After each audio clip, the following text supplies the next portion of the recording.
안녕하세요, 여러분.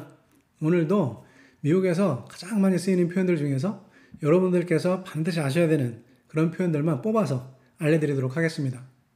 지난주에 이어서 100 Humans의 에피소드 1에서 뽑은 내용들이고요. 여러분들께서는 오늘 영상 보시고 나서 그 에피소드를 보시면서 제가 오늘 이 커버한 내용에 대해서 열심히 듣고 따라 하시길 바랍니다. 그럼 곧바로 시작하겠습니다. This uniform strips away any preconceived notions based on clothes. 이 유니폼은 옷에 대한 선입견을 없애줍니다. 즉, 다른 사람들이 입고 있는 옷을 보면서 우리가 어떤 선입견을 갖지 않도록 하기 위해서 모두 다 똑같은 옷을 입은 겁니다. 이런 뜻이죠. 여기서 strips away라는 표현이 나왔는데 이것은 벗겨내다, 불필요한 것을 없애다 이런 뜻이죠. 네, 그거 기억하시면 좋을 것 같고요. 그리고 perceived notions 이런 게 나오는데 요거는 선입견이라는 뜻이죠. 요거를 뒤에 notion만 따로 떼놓고 보면 개념, 관념, 생각 이런 뜻이고요. 그리고 preconceived는 미리 만들어진 사전에 형성된 뭐 이런 얘기잖아요. 여기서 pre라는 게 앞에 붙었죠. 그래서 여기 앞에 붙으면 뭐뭐 전에 이런 뜻으로 굉장히 많이 쓰이죠. 그래서 예를 들면 제가 운영하는 교육과정에 기업체 임원들 그리고 간부들이 많이 오시거든요. 그러면 제가 그분들이 교육 참가하기 전에 이런 메일을 씁니다. 자, 여러분들께서 교육 참가하시기 전에 제가 여기 첨부하는 사전 학습 자료를 반드시 공부하고 오십시오. 이렇게. 그럼 그걸 이메일로 쓰면 어떻게 될까요? Prior to attending this program, please make sure to study these pre-reading materials I attach here. 이렇게 하면 돼요. 같이 한번 해볼까요? Prior to attending this program, please make sure to study these pre-reading materials I attach here. 이 pre는 뭐뭐 앞에라는 표현인데 그 반대말은 뭘까요? 반대말은 post죠. post가 들어가면 뭐뭐 다음에, 뭐뭐 후에 이런 뜻이 됩니다. 예를 들어서 방금 제가 말씀드린 제 교육 과정에 끝나고 참가자들이 이제 돌아갔다고 쳐요. 현업에 돌아갔는데 일주일쯤 뒤에 제가 이렇게 또 메일을 씁니다.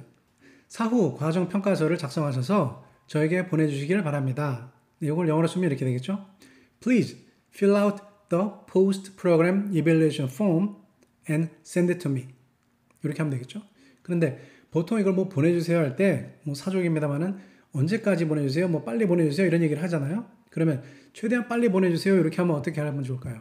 맨 뒤에 as soon as possible 이거 많이 쓰죠, 그렇죠? 또는 줄여서 ASAP 이렇게 쓰기도 하고요. 그거를 조금 부드러운 표현으로 하겠다면 이렇게 할 수 있겠어요. At your earliest convenience 또는 at your soonest convenience 이렇게 하기도 하고요. 또는 아예 날짜를 박아서 언제까지 보내주세요 이렇게도 많이 하죠. 그럴 때는 by 뭐 예를 들어서 May 14th 이렇게 하든지 또는 no later than May 14th 이렇게도 많이 씁니다. 그리고 post가 나온 김에 말씀드리는데요. 제가 지난주에 일을 잘하는 친구에게 계속해 잘하고 있어 이렇게 격려해 줄 때 어떤 말을 쓴다고 그랬죠? You are doing great. Keep it up. 이렇게 한다고 그랬죠. 자, 그때 제가 이 한마디를 더 붙이고 싶어요. 자, 그 프로젝트에 뭔가 새로운 일이 생기거나 또 진척사항이 생길 때마다 나에게 계속 알려줘. 이렇게 얘기하고 싶어요. 그럼 영어로 이렇게 하시면 돼요. Please keep me posted on any new developments in this program. 같이 한번 해볼까요? Please keep me posted on any new developments in this program. It's always the funniest ones that get the most attention. 항상 제일 재미있는 사람들이 가장 많은 관심을 받습니다. The funniest ones, 이 앞에 더가 붙어 있죠. 그거는 우리가 비교급, 최상급 이렇게 할 때 제일 높은 거, 그것을 말할 때 여기서와 같이 마찬가지로 가장 재미있는 사람 이렇게 할 때 funniest라고 했으니까 그 앞에 the, 정관사가 붙었다는 거 여러분들 기억하시면 될 것 같고요. 그래서 그 뒤에도 가장 많은 관심을 받는 사람이라고 했을 때 the most attention 이렇게 역시 마찬가지로 the가 붙었다는 거 최상급 앞에는 항상 the가 붙는다. 그거 기억하시면 될 것 같습니다. 그리고 get the most attention 여기서 이 get 요걸 한번 살펴봤으면 좋겠어요. 너무너무 많이 쓰이는 표현이라서 사실 우리가 지나치기 십상이거든요.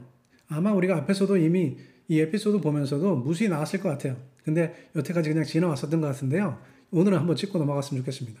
자, get는 얻다, 가지다 이런 뜻이 있죠. 그래서 예를 들어서 제가 우리 아이에게 수학을 가르쳐요. 그랬더니 아이가 이제 알겠다 이럽니다. 그럴 때 영어로 이렇게 합니다. I get it.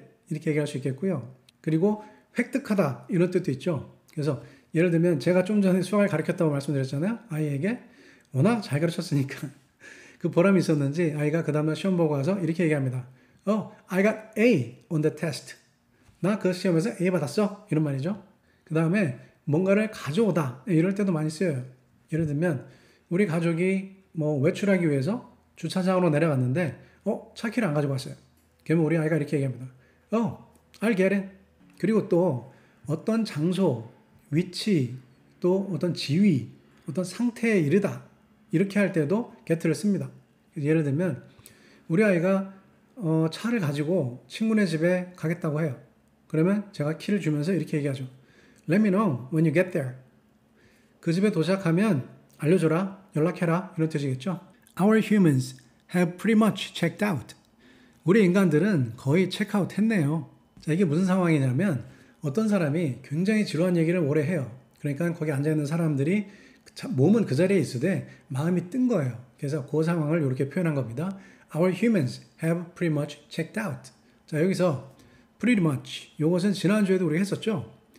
pretty라는 것만 따로 떼고 보면 형용사로서 예쁘다 이런 뜻이 있다고 말씀드렸죠. 그래서 you're so pretty 이렇게 얘기를 하는데 pretty much 하면 상당히 대단히 이런 식으로 뒤에 나오는 그 형용사나 부사를 더 강조해주는 그런 역할이라고 말씀을 드렸었죠. 근데 여기서 한 가지 우리가 유의할 것은 pretty much 할 때는 pretty much가 앞에 pretty가 굉장히 빨리 지나가기 때문에 거의 그냥 pre 이것만 발음하는 정도로 들려요. pretty 이런 식으로 pretty much 이런 식으로. 그러니까 그거 발음에 유의하시면 좋을 것 같고요. 그리고 pretty much 이렇게 얘기할 때 상당히 대단히 뭐 이렇게 하는 거 그런 뜻 외에도 거의 다 이런 뜻도 많이 쓰여요. 그래서 예를 들면 우리 아이가 집에 왔는데 얼굴이 많이 안 좋아요. 그래서 야, 너 밖에서 무슨 일 있었니? 그랬더니 뭐 무슨 일이 있었대요. 그러면 다 얘기해봐. 내가 들어볼게. 이렇게 얘기했을 때 아이가 뭐 블라블라블라블라 어쩌고저쩌고 얘기를 합니다. 그런 다음에 맨 끝에 이렇게 얘기를 해요. That's pretty much everything. 뭐 그게 거의 전부야. 이렇게 얘기하는 거죠. 체크아웃 이것은 또 다른 의미로 쓴다면 우리가 좀 뭘 살펴보다, 뭐 확인하다, 조사하다 이런 뜻으로도 쓰여요. 그래서 예를 들어서 제가 인터넷을 막 보다가 어떤 재밌는 글 하나를 발견했어요. 그래서 주변에 있는 분들한테 그것을 공유하는 메일을 쓸 때 이렇게 쓸 수 있겠죠. Hey guys, I have just found an interesting article. Here is a link.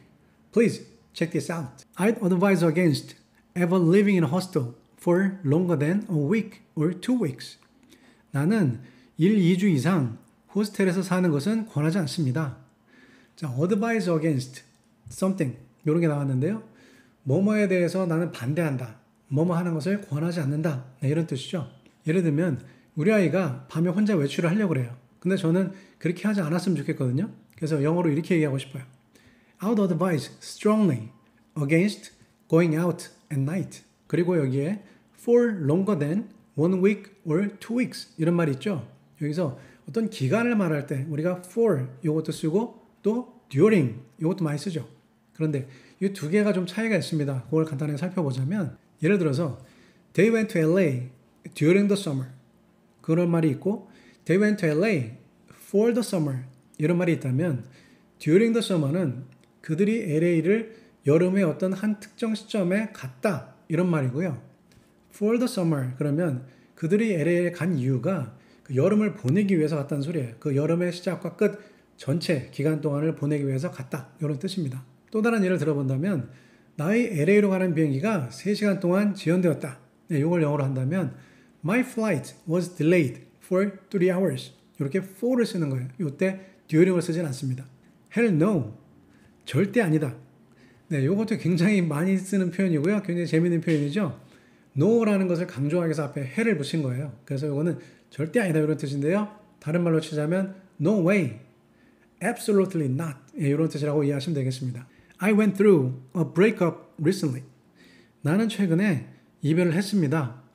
자, went through 이것은 어떤 일을 겪다, 경험하다 이런 뜻이죠. 근데 이것이 무엇을 통해서 간다 이런 뜻도 있습니다. 그래서 예를 들어서 우리가 거길 가려면 터널을 통과해야 됩니다. 이렇게 얘기할 때 이렇게 할 수 있겠죠. We need to go through the tunnel to get there. 이렇게 하시면 돼요. I feel like it was time for us to part ways and separate ourselves. 나는 이제 우리가 헤어져서 서로 다른 길을 가야 할 때라고 느꼈다. It's time for someone to do something. 누군가가 뭔가를 해야 할 때가 됐다. 이런 말이죠. 이것도 무지하게 많이 쓰인 표현이니까 여러분들 아예 이걸 통으로 외워놓으시면 좋겠습니다. 그래서 예를 들어서 나는 이제 새로운 일을 시작할 때가 되었다. 이렇게 얘기하고 싶다면 영어로 이렇게 하면 되겠죠. It's time for me to start a new career.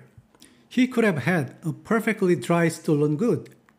그는 완전하게 건조된 것을 훔쳐갈 수 있었을 텐데 이런 뜻이죠. 자, 여기서 could have pp 과거 분사용법이죠. 뭐뭐 할 수 있었는데 그렇게 못한 거예요. 네, 그럴 때 쓰는 것인지 여러분 이해하시면 될 것 같고요. 또 우리가 많이 쓰는 표현 중에 should have pp 이것도 많이 쓰죠. 그거는 무슨 뜻일까요? 뭐뭘 했어야 되는데 그렇게 하지 못한 거예요. 그래서 너무너무 아쉽고 안타깝고 미안하고 뭐 이렇다. 그런 걸 표현할 때 많이 씁니다. 그래서 예를 들어서 내가 너한테 진작에 말해줬었어야 되는데 그렇게 못해서 미안하다. 네, 이렇게 얘기할 때 영어로 이렇게 하면 될 것 같아요. I'm sorry. I should have told you earlier. It's out of ink, out of paper, out of toner. 잉크도 없고 종이도 없고 토너도 없다. Out of something. 뭐뭐가 바닥에 났다. 다 써버렸다. 뭐 이런 뜻이죠. 제가 커피를 좋아하는데 우리 집 주변에 스타벅스 물론 좋지만 스타벅스 말고 또 피치라고 있어요. 그것도 하나의 체인 중에 하나인데 저는 개인적으로 그 집을 더 좋아합니다. 왜냐하면 커피 향이 훨씬 더 프레시하고 깊은 맛이 나는 것 같아요. 그래서 그 집을 좋아하는데 어쨌든 집에 커피가 떨어졌을 때 집사람한테 이렇게 얘기를 하죠. We're out of coffee. Shall we go to Pete's this afternoon? How you feel about dinner? 디너에 대해서 어떻게 느끼셨어요? 이 에피소드 뒤쪽에 보면 같은 의미로서 또 이런 표현도 나옵니다. What do you think of Andy? 앤디에 대해서 어떻게 생각하세요? 예, 이 두 개가 같은 내용이지만 이렇게 표현이 다르다는 거 여러분들 이해하시고 양쪽을 뭐 이쪽이든 저쪽이든 누구에 대해서 어떻게 생각하세요? 이렇게 물어볼 때 이렇게 쓸 수 있다는 거 이해하시면 좋을 것 같습니다. I think instead of relying on like old, worn-out cliches 내 생각에는 그 낡고 달아빠진 말 대신에 자 여기서 old, worn-out cliché 이런 말이 나오는데요. old, worn-out 하든지 뭐 worn-out, old 하든지 그건 상관이 없고 어쨌든 굉장히 낡고 달아빠진 진부한 상투적인 말 이런 말을 할 때 굉장히 많이 쓰는 표현이니까 여러분들 통으로 익혀놓으시면 좋겠습니다. I like to rely on science. 나는 과학을 믿고 싶다. 자 여기서 rely on은 뭐뭐에 도움을 받다, 의지하다, 뭐 믿다 이런 뜻으로 우리가 해석할 수 있을 것 같은데요. 예를 들면 이렇게 쓸 수 있을 것 같아요. 제가 전에 직장 다닐 때 상사 한 분이 계셨는데 지금까지도 연락을 나누고 또 제가 가끔씩 한국 나가면 또 찾아뵙기도 하고 그런 분이 계시는데요. 그분은 내가 정말 믿고 의지할 수 있는 분이다. 나는 그분의 조언을 따른다. 네, 이렇게 영어로 말하고 싶다면 이렇게 하면 될 것 같아요.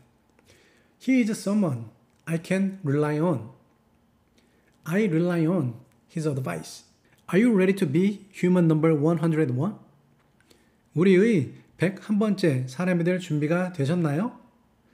Are you ready to do something? 이것도 무지하게 많이 쓰는 표현이죠. 그래서 이것도 역시 꼭 외워놓으시길 바라겠고요. 예를 들면 우리가 이렇게 쓸 수 있을 것 같아요. 우리 아이가 열심히 공부를 하고 있다가 이제 학기말 시험이 다가왔습니다. 그럼 제가 그한테 이렇게 물어볼 수가 있겠죠. Are you ready to take the exam? According to our 100 humans. 우리 100명의 사람들에 따르면 이런 뜻이죠. According to 뭐뭐뭐 그러면 뭐뭐에 따라서 뭐뭐에 의하면 이런 뜻이죠. 근데 이 according to는 꼭 앞에서만 쓰이는 게 아니라 문장 뒤쪽에서도 쓸 수 있어요. 예를 들면 저는 모든 일을 매뉴얼에 따라서 했습니다. 용어를 영어로 한다면 이렇게 할 수 있겠어요. I did everything according to the manual. We humans are more attracted to faces our brains are familiar with. 우리는 우리 뇌에 익숙한 얼굴에 더 끌린다. 자, 여기서 are familiar with 이것은 뭐뭐에 익숙한, 친숙한, 잘 알고 있는 이런 뜻이죠. 예를 들어서 제가 지난주에 이런 말씀 드렸었죠. 제가 배심원으로서 콜트에 가서 어떤 그 케이스에 참여했었다 이렇게 말씀을 드렸었는데요. 거기서 이야기를 듣다 보니까 그 변호사나 판사가 이야기하는 것 중에서 법적인 용어가 나오면 잘 못 알아듣겠더라고요. 그럴 때 제가 이렇게 얘기할 수 있겠죠. 저는 법적 용어들은 잘 모릅니다. 네, 이렇게 이걸 영어로 한다면 I'm not familiar with the legal terms 이렇게 얘기하시면 돼요. 오늘은 여기까지 하겠습니다. 오늘 내용이 여러분들 영어 공부하시는 데 도움이 되셨으면 좋겠고요.